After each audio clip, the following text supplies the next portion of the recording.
Welcome to the Leo Zagami show with Leo and Christy. This is a 9/11 special anniversary edition, and we are of course here live from Palm Springs, California in an unusual Wednesday, September 11. Christy, why are we here on September 9/11, a terrible day for New York, America, Pentagon, a lot of people. Yes, as a native New Yorker, as you are, this is something that touched you personally. You told me about the stories. I think it touched so many Americans, but being a New Yorker, you know those places. With your father, who at one point worked in the World Trade Center, so I mean... and then he died, so yeah, shortly afterwards.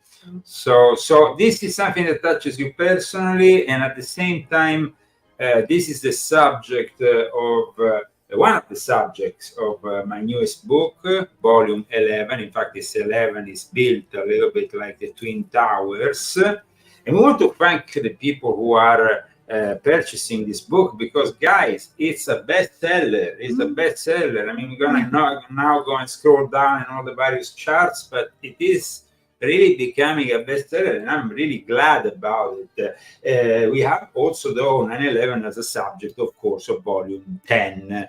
Volume 10, Islamic Freemasonry and the Secret Societies Behind Eternal Conflict in the Middle East, while the newest book is based on mind control. It is the past, present, and future of mind control, from Sun Tzu to MK Ultra and beyond.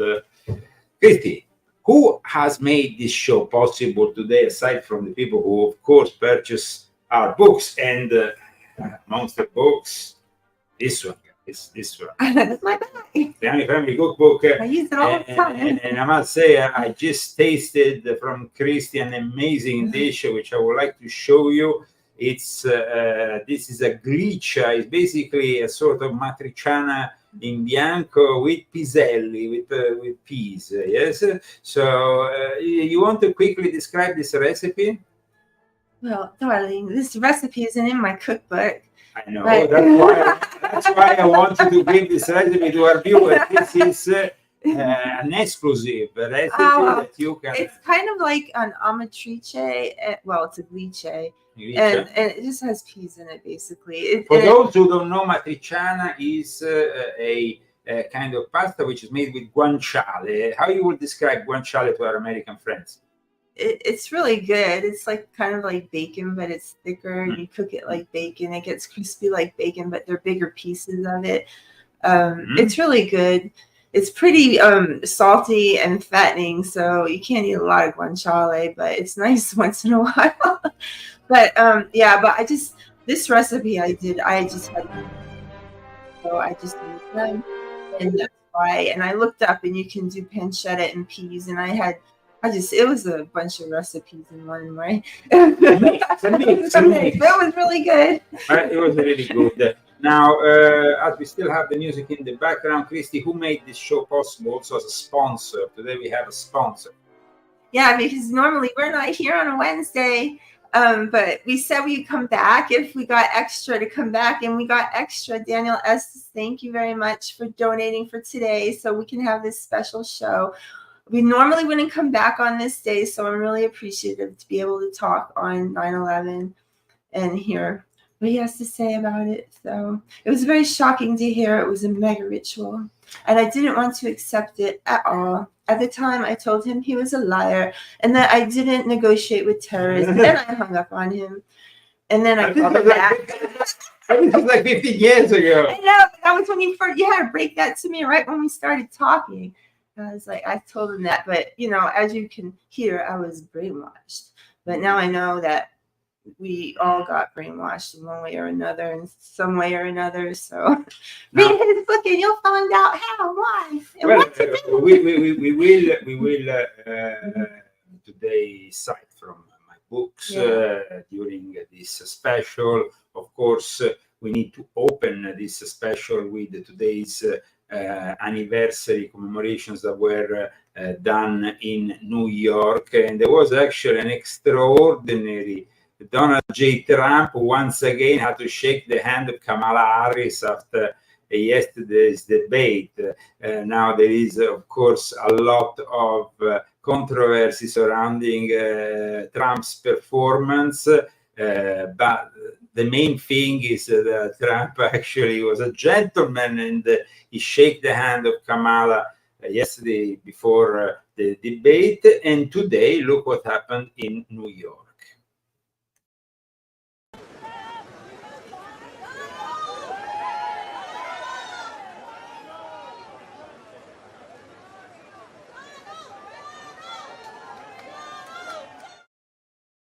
Thank you to The Guardian for this little clip, but now let's start this this special show about this event as a mega ritual and also as a psyop. So there is two elements here that I would like to clarify today. The occult element, though occult is everything that is hidden, so there is many things that are actually hidden behind what happened on 9/11.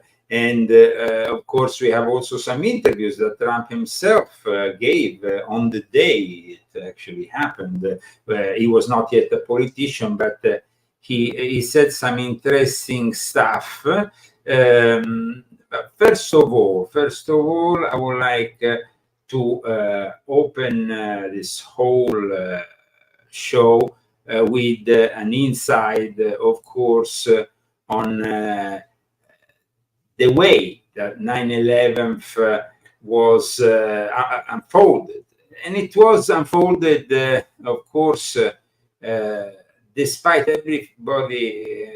what everybody says. It's an inside job, yes, but it's also an inside-out job. That is the term I coined for volume 10 of my confessions, because the guys claiming it's only an inside job means getting off the leash the Muslim mercenaries that and the Islamic Illuminati who collaborated with their Western counterparts in this project, which was the biggest psyop ever, also considering that we have 9/11 as the psyop of the military-industrial complex. We have also, of course, the scandemic as the psyop of the big pharma. There is also that. No? Now, let me see here if I have all the videos ready for today's show. I'm trying to see I didn't miss anything, because it's very important I get everything right for you guys. And I will say that first of all, though, we should open with the actual event of today, and this moment of union, in any case, between Trump, Kamala Harris, Biden, and everybody else, because aside from the political divisions, this also needs to be a moment in which we also come together as a nation.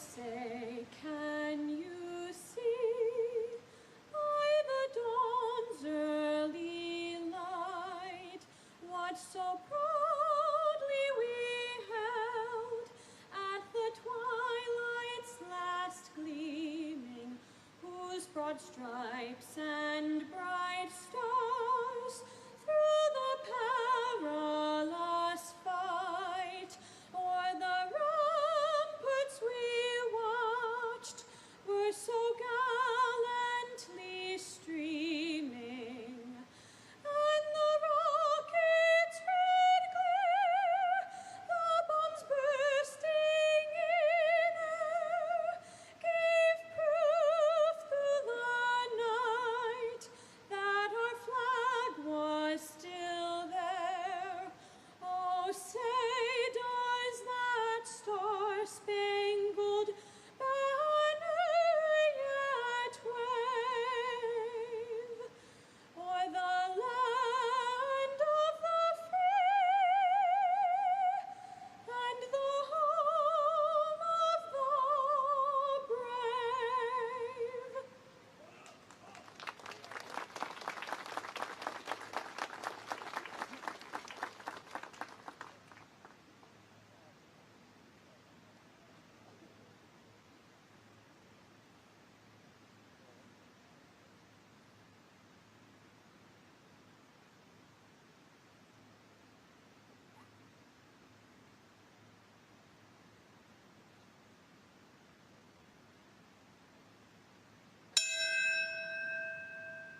Welcome to the Leo Zagami show, and this, of course, was this year's anniversary in New York at Ground Zero, with the participation, as you see, of Kamala Harris, Joe Biden, Bloomberg, Trump, J.D. Vance, and probably many others.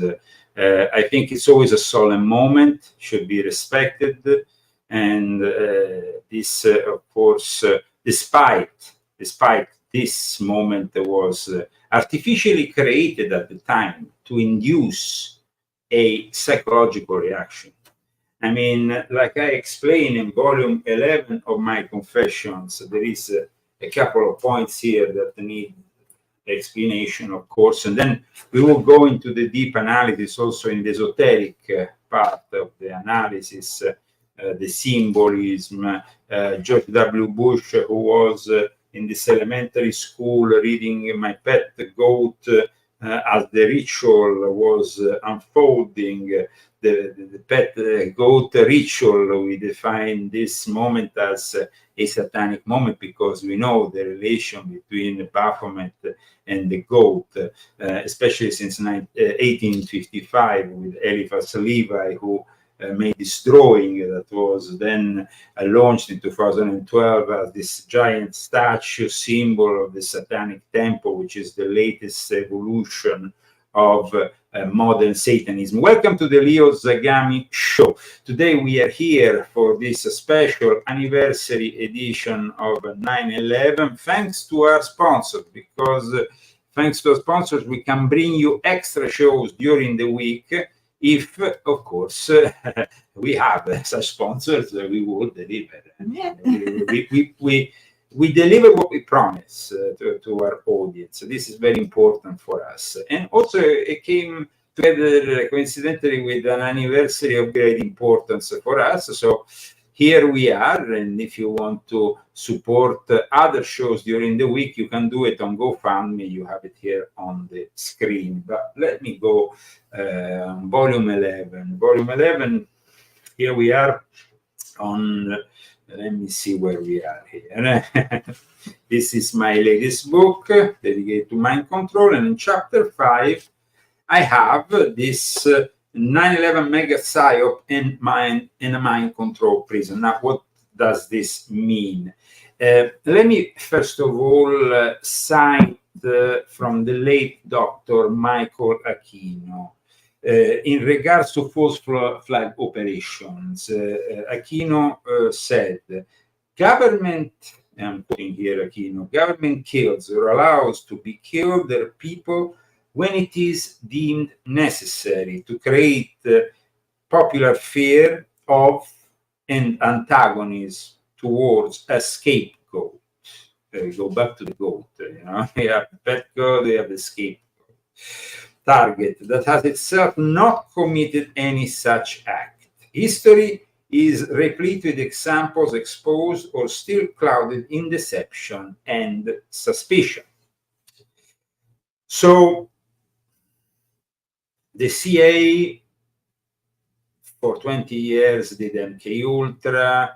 The agency employed the expertise of former Nazis, but ultimately, when they needed the people who were willing to give up their life and they could be completely brainwashed with a religious book, which was the Quran, they decided, of course, to use the Islamic mercenaries of Al-Qaeda. Having said that, like I explained in volume 10, this is an alliance, almost 1,000-year-old alliance, which started with the Knights Templars and the Assassins. And of course, the Knights Templars and the Assassins came together because the Vatican and the Templars were inspired by these Islamic secret societies, and in particular, the Assassins became an asset against the expanding Sunni forces of Saladin. In regard to the PSYOPs, somebody is mentioning the Smith and Munt Act, which was reformed, as I explained in volume 11 of my confessions.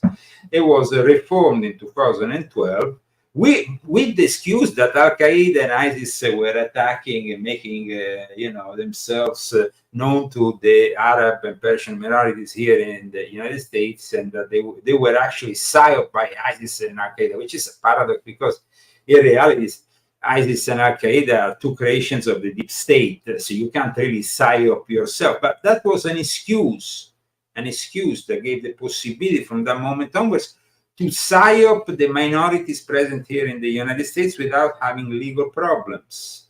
And it wasn't a repeal of the Smith and Mount Act, but it was an amendment. So as Americans, we could still profit by having this law that was passed in 1948 to protect our populations of psychological operations. However,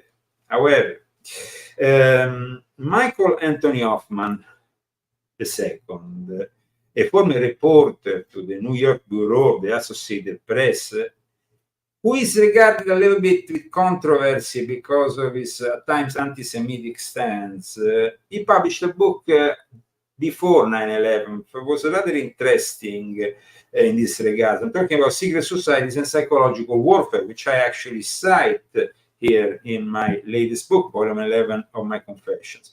So, Christy, can you read us what Michael Anthony Hoffman wrote? This here. Just this part? This part. Okay. Here. In the study of mind control and psychological warfare, it is not enough to simply review the latest technology of coercion, the most recent gadgetry and techno junk littering the hardware and supply depots of governments and cults. Far more dangerous than these appliances are the proxies behind them, the underground current that informs the modern project and this modern era. For life in our modern era is little more than life in an open mind control laboratory. I would like to pick it up from here. Life in the modern era is a little bit more than basically living in an open air mind control laboratory. I find this statement very important. Very important. And very consequential for where we are now. Somebody is saying, wasn't 9/11 orchestrated by Mossad? Listen, my friends, then you have not read volume 10. You don't give yourself away. That was the second time. The first one, you gave yourself away. No, but let me clear. No, the second one. Let me clear the position here, though, because of course there might have been elements in the Mossad, of course, collaborated. But basically, this is an inside-out job. It was the PNAC, which is a neocon organization that ceased to exist after George W. Bush terminated his presidential time as president of the United States. George W. Bush was initially regarded as a little bit more than just a demented fellow who happened to be the son of the head of the CIA, who also was the president of the United States, and of course both members of the Skull and Bones. So he was like, we have a saying in Italy, il scemo del villaggio, like the idiot of the village becomes the president. And he managed, but it's more complex than that. It's actually more complex than that. George W. Bush is not stupid. George W. Bush is actually quite Machiavellic himself. And so, first of all, here I say the form of human alchemy has emerged to transform the mass of targeted percipients, targeted merely by virtue of their being urban dwellers plugged into the electronic and digital pageantry of the establishment system of things. What does this mean?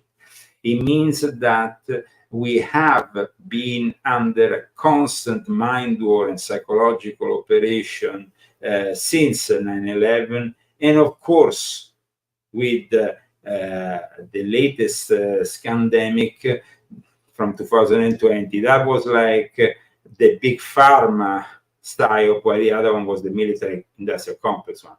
Now, when it comes to the people responsible for 9/11, it's very important to understand that the Skull and Bones, George W. Bush, George Bush father, and everybody who was involved, Dick Cheney, who now sustains Kamala Harris, how can you not see clearly who these people are? It's pretty obvious who these people are. They don't even hide themselves. I mean, they're all Neo-Templars. They claim to be the heirs of the old Templars, and that's why they rebuilt this alliance with the Islamic assassins. And people like Muhammad Atta, like I explained in volume 10, they were basically like the old assassins, very much connected with Egypt. If we talk about the Nizari, the Assassins of the Old Man of the Mountain, he was initiated in the Cairo Lodge. The Cairo Lodge of the Illuminati, one of the most powerful lodges there is in the world. Still, to this day, the seat of immense power in the Middle East. That's why every time the Qataris, Mossad, Shin Bet, CIA, everybody needs to come together, they do it in Cairo.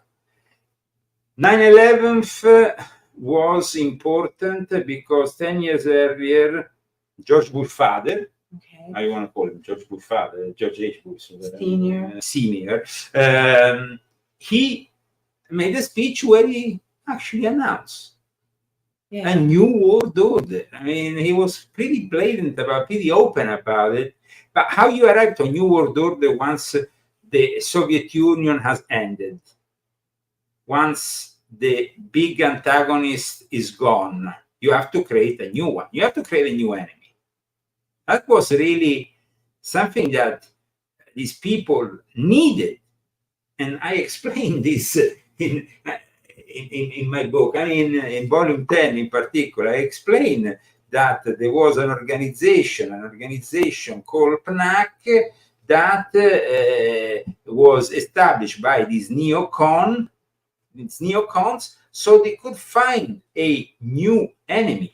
And just so people don't fall into disinformation, it's Mossad. Yeah. And what about George W. Bush with the Saudi prince who was in charge of the ambassador here in the United States, who later on became the head of Saudi intelligence and who helped also the establishment of ISIS during Barack Hussein Obama's time? I mean, guys, things need to be a little bit more. Not like that chapter in your book. I got through it somehow, but. President Bush is a close friend of Prince Bandar, which I showed you in the pic. They met on August 27, 2002. I mean, that's like almost a year to the date after having started the war on terror. They were the terror. They were the terror. And so this is really about trying to understand these massive psychological operations that unfortunately affect millions of people. I mean, I'm sure that you all have your own experiences. I'm gonna ask Christy because she's next to me, but every single American, especially Americans who have militaries in their family, who come from a military background, well, 9/11 was very much felt. It was an important moment. It was like suddenly they came to the realization that they had to find an enemy. So let's find an enemy. And the enemy later on was found artificially. I explain in my latest book how the Italians, those crooks of the Italian military intelligence, SISMI, created the fake weapons of mass destruction for Colin Powell and for the neocons to be able to then invade Iraq, arrest Saddam Hussein, sentence him. It's about really understanding certain elements of psychological warfare. Here in my latest book, and I'm going to cite from my latest book, The Induction of Terror into the Mass Mind of Americans in Association with Certain Keywords and Key Symbols or sigils in connection with control. Sigils, right? Like those things the witches use. Yeah, I mean, there was a mass persuasion, a dark persuasion inflicted on the American mind on 9/11. Christy, what did you feel? I mean, you were at the time in Japan in a military base. You saw this news from America. Of course, you, like everybody else, was shocked. But remember, this shock was induced. They knew exactly what they were doing. And that's really... I just wish during that time, I wish I would have known you so I could have told my dad something. My dad, he was like really triggered by 9/11, and I was in Japan, and so I was apart from him. He wouldn't come to Japan and visit me because it was too close to Vietnam, and he had PTSD. And so I saw him one time. I went back and saw him, but I hadn't seen him, and I was waiting to see him, but he didn't make it. And I went back in 2001, and he took his own life. But he was like a prepper. He was one of the first ones, I think. I mean, there probably are a lot of people that were doing that, but for me and my family that were really brainwashed, I mean, it must have been very hard for him to be around all of us, and we were all like either one side or another brainwashed, and so he just checked out, and he didn't want to see it all. He was a war hero, but he did it because he knew he had like premonitions, and so he knew that what was coming. Maybe he didn't know exactly what was coming, but he knew something was coming, and he knew he didn't want to be here for it, and so he left. And in Japan, I that's honorable. So, but I forgive my father. So now I understand that it must have been very hard on him. So that's my story. It's not really about me. It's about my dad. And when I heard about it, I was shocked. I was absolutely shocked. It really I just couldn't believe it. But it brought out another. I mean, I've always been very patriotic, but I was surrounded by the military. And my ex-husband left, and he put his pack on, and I didn't see him anymore. He left, because everybody was deploying at that time. So he was gone, and I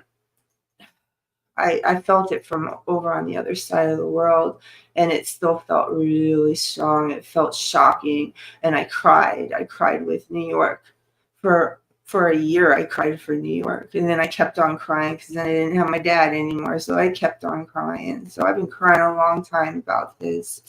Now, before we go into the details of what it's also a mega ritual together with it's not only a mega tribe but a mega ritual. In fact, I actually state that in volume 11 of my confessions. It's an important statement that they made because it is like I state here, not only a mega ritual but also a mega cycle that transformed the hearts and souls of most Americans forever. This is and guys, it changed us. I repeat, those people who blame the Jews for it, with their ignorance, the dancing Jews and all that kind of urban legend around the 9/11. Guys, you're only helping Islam. Islam is going to rape your daughters and rape your world soon, guys. And you're going to have to really learn. You wouldn't think that anymore, the way the people in... I don't know. I mean, it looks like freaking Islam in New York City now, so I don't know what's going on. But I mean, when you see these people protesting for Gaza in the streets and everything around it with flags of terrorist organization paraded along the flag of Palestine, I really think that people need to go back in time. Will they ever accept? They weren't even here. The people that are doing it weren't even here. Of course, because they're millennials. But some parents should remind them, hello, they were here. Yes. I blame the parents. Well, the parents, of course. This is it is shocking to learn for a lot of people that this is an inside-out job. And blaming only one group of people is not going to get you anywhere. Because this is a complex collaboration between the deep state in all its aspects, that includes elements of the Sabbatean Frankist world as well as the Jesuit world, all the various knighthoods of the Vatican. I have denounced this for many years. I risked my life doing this, denouncing the people who were effectively operating on behalf of the Illuminati that day, people like Comandante Giorgio Ugo Balestrieri of the Rotary Club at the United Nations and other figures. So it's important that we clear, and he of course collaborated at times with the Mossad, but it wasn't only the Mossad, because it was, I repeat, a way that these people wanted to, they wanted to reestablish America as the leading force in this new world order, okay? And I think that in the end, the wars that were triggered as a response give you all the answers. I mean, what have we achieved in Afghanistan? What have we achieved in Iraq? In Iraq, we are about to leave. I think by 2025, 2026, all our troops will be out of there. Afghanistan, we left with, in the most humiliating way, with the Taliban taking control of over $1 billion of our military assets that include the latest helicopters, tanks, this, and now you see them parading. I mean, the Taliban guys, these people had nothing when we arrived there.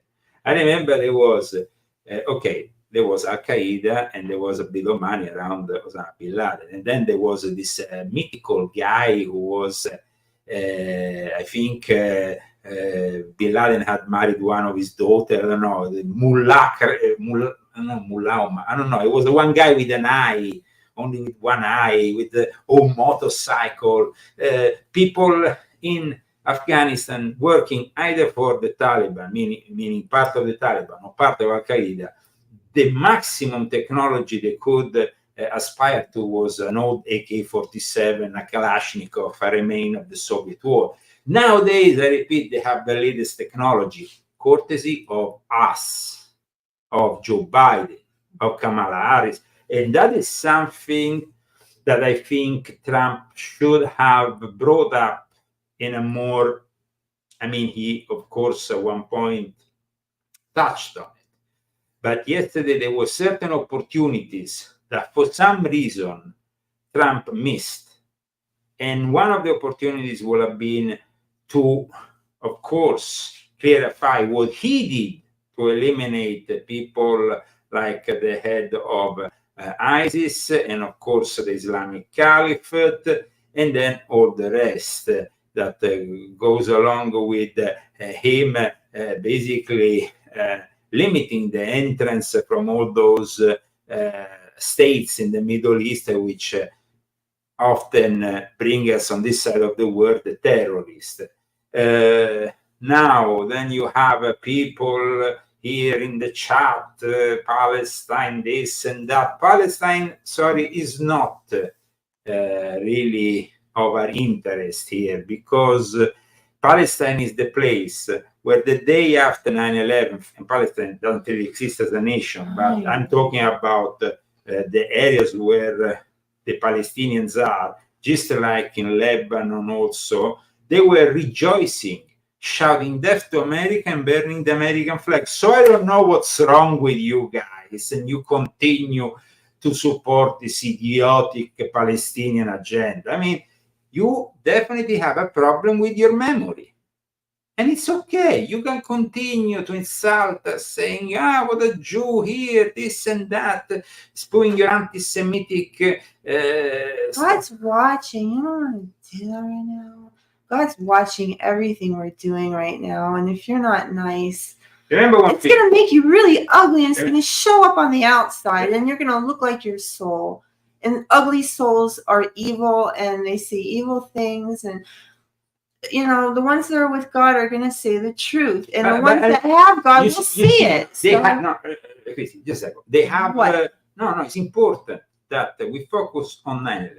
And that day, people claim there were Jews dancing around. Well, I will invite the same people who make this kind of accusation for maybe a limited group of people who they claim was dancing of Jewish faith. I will simply have invited them in every single capital of the Middle East that was, they were partying that day.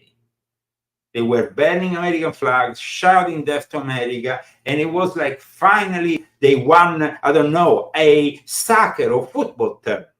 This is the reality. So when you are, the alternative media, or people like Alex Jones, who is nowadays siding with people like Nick Fuentes, or people who are definitely not in line with Trump when it comes down to Israel, because Trump was actually a guy who worked with both sides and managed to accomplish a certain degree of peace. Okay, so that we all want peace. Yeah, we all want peace. That's what we all want. Yeah. And we don't have it right now. You just got to look. If you want to make an easy decision, they both showed themselves. So you saw 4 years of Trump, and you know what you get with Trump. We all know what we get with Trump, but at least we had a great country. Well, we get a great country. We have a great country, and that's what matters. And now, right now, the country is the worst it's ever been. Nobody has any money. And so she's been there, and she hasn't done anything. And yeah, he should have said that. Who? Trump, he should have just concentrated. He did some really smart stuff. I mean, he said a lot of smart stuff. He actually, the problem is this is the Trump post after his attempted assassination, which, like I described in this book, was moved by the deep state. And in fact, yesterday, amongst other things, it was the day in which Melania Trump asked questions surrounding what happened to her husband. Here is Melania. And my husband's life was a horrible, distressing experience. Now, the silence around it feels heavy. I can't help but wonder, why didn't law enforcement officials arrest the shooter before the speech? There is definitely more to this story, and we need to uncover the truth.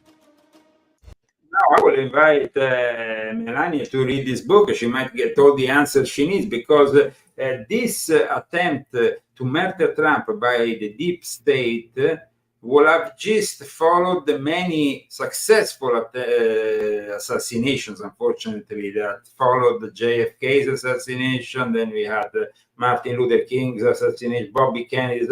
All these people, including even John Lennon, they were assassinated by the deep state. They have a technology which is described in this book in detail. Mind control technology has been developed for hundreds of years, as psychological operations are nothing new. They were presented even before Christ came around by Sun Tzu in his Art of War. But we have now a more codified form of mind control since the advent of psychology. And then, of course, conditioning with Pavlov's experiment. And later on, we have all the other experiments that followed in the Soviet Union. Then during the Nazi period in concentration camps, they used the Jews as guinea pigs for the mind control experiments. But you like to blame the Jews. Yes, you like to blame. Continue to blame the Jews. That's it. I mean, those were the first victims of MK Ultra before MK Ultra even existed, because those scientists were then brought here to work on MK Ultra. So, I mean, and this is, so I really don't understand what's wrong with you guys. Really, you need to read, you definitely need to read this book. I mean, it costs only $15.99. We put it on sale since Labor Day. We wanted to make it accessible to everybody. And I think that people will understand a lot reading this book. Now there's no sides in it, really. I mean, it's not a question. I mean, it's not a question of taking sides. It's a question of facts. Yeah. Facts and not speculation. You can't, I repeat, condemn a race when we have described in the last chapter of this book that there's no race to be condemned, but there is the Illuminati, the Sabbatean Frankists that infiltrated the Jewish religion and have taken it over and transformed in this progressive Jewish faith, which today is the shadow of its former self. In many situations here in America, the Jews you see in Hollywood, those people, and I dedicated a whole book to that, volume 8, are Sabbatean Frankists. They're heretic. A lot of them do like black magic. And a lot of them do black magic. They seem to be involved in the occult. Yeah, that definitely. It's. I've actually met Jews that are involved in the occult. So. Yeah. And I don't understand it because they think they're smart, but. Well. Let's move further in understanding more about 9/11, because this subject will make us understand more and more how people like the CIA behavioral scientist, Dr. Evan Cameron, who did all those experiments at Project 68 of MK Ultra, especially in Canada, he turned this he created this psychic driving, and you see, 9/11 was a ritual, a magnified ritual. It was a ritual with a purpose to affect the subconscious mind of all Americans, and it actually was successful, unfortunately. Now, the fact that we had also the sacrifice of nearly 3,000 people that day. That is a sacrifice. Oh, that is a so human terrible. sacrifice. That is so terrible. It's just really, really, really bad. Absolutely, absolutely. Now, guys, it just is sad and horrible. Sad and definitely. I wouldn't want to be one of the people. But I mean, the most incredible thing in all this, Chris, is that yesterday Kamala Harris didn't mention once 9/11. She didn't mention once 9/11, and she had the courage of saying that the worst attack on a democracy was January 6th. I mean, and she said that on the eve of 9/11. That's terrible. Left us the worst attack on our democracy since the Civil War. And what? She was trying to trigger him.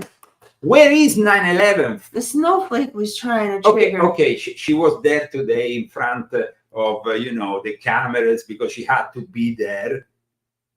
But I mean, guys, we see through her though. We can't. Nobody. I think that Trump did a great thing yesterday when he said, the actual homicide that was conducted by this. He said good thing. I mean, that guy killed that patriot. That woman. Ashley Babbitt. I'm glad you mentioned her. Yes, that was definitely. And then there's. There were different things that Trump said that were actually very good. And they probably are eating. No, that is something that we will also discuss in the second part of the show. But now, for the first part of the show, I want to show you, before we end up this first part, Donald J. Trump back in the day, just a couple of hours after the attacks. Actually, I think a couple of days after the attacks. It was fresh still. I mean, the attacks were fresh. I have also another video by German TV that's just a few hours after the attacks, and we're going to also show that. Moments ago, Donald Trump passed through here, so we had a minute to talk with him. Let's roll that tape. You can see what he had to say.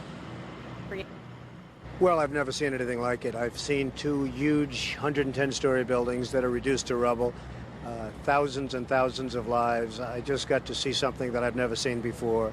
I have hundreds of men inside working right now, and we're bringing down another 125 in a little while, and they've never done work like this before. And they're hardworking people, but they've never seen anything like it, and they've never done work like this before. It's terrible. Tell me what it's like at Ground Zero. Tell me about the workers that you saw and what they're doing there. Well, not only is it devastation, but it's very dangerous because every few minutes a whistle would go off and everybody would just run because you have all the buildings around it, which are in such a weakened state that people just don't know. And so they just have to take off. And then they come back and they're working under 50-story buildings that you don't know if they're going to fall down. So it's a terrible thing for the workers, and it's a terrible thing for the world, really. How have you spoken to any of your men? Do you know how they're reacting to this? Because emotionally, this must be so incredibly difficult. Well, there are a lot of them, but they've never seen bodies like this. I mean, the bodies all over. The great thing is when they find somebody that's alive, like the 5 firemen that they just found a little while ago. So that's the great thing, and that's what they're all striving for. But generally speaking, that's not the case. So they are working very, very hard, but it's a very depressing situation for these folks. As you walked around and as you saw the piles of rubble, there are thousands of families out there who are hoping that someone might be in a pocket somewhere, still alive, still breathing, waiting to be dug up. As you assessed that damage from your perspective, do you believe that's possible? Well, I would certainly not want to be the one to say it's not possible. Certainly it's a tough situation, but you can't give up hope because there's always hope. I mean, the 5 men, I'm sure their families thought that they probably were gone, and now they walk in the door. A couple of them walked away after they were dug out. So there probably are some more people in there, and therefore you can't give up hope. You've had an impact on the skyline of New York. What is it like as you see it now? It's like a whole different skyline. It's like a whole different city and world. I cannot believe the sight of Lower Manhattan without the World Trade Center, and therefore we have to rebuild, not necessarily in that form, but we have to rebuild at least as good and maybe better.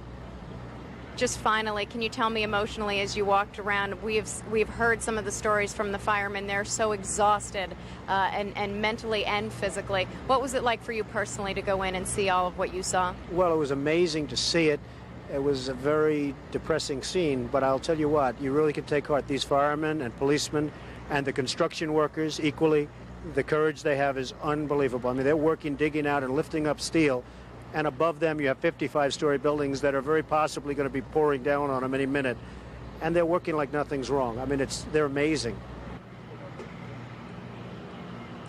Donald J. Trump, still the same.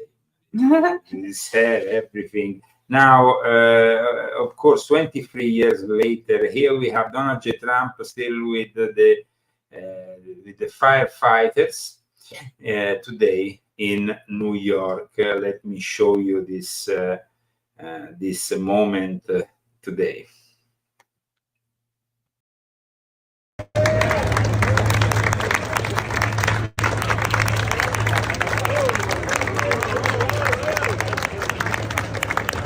And there was, of course, also a funny moment with the kid went to Trump. I mean, it's nice to actually also have these clips to show each other. Kind of funny.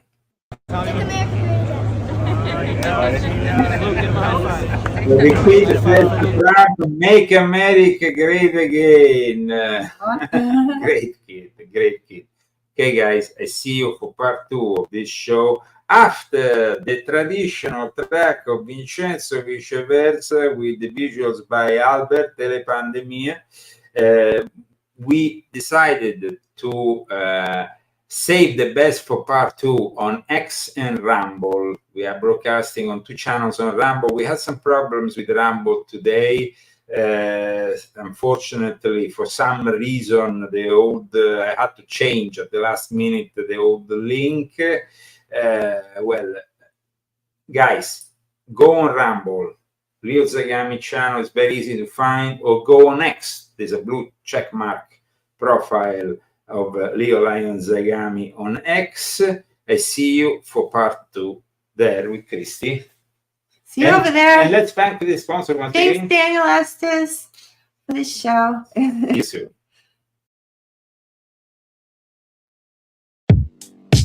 In that time, our world has taken so many steps in the wrong direction.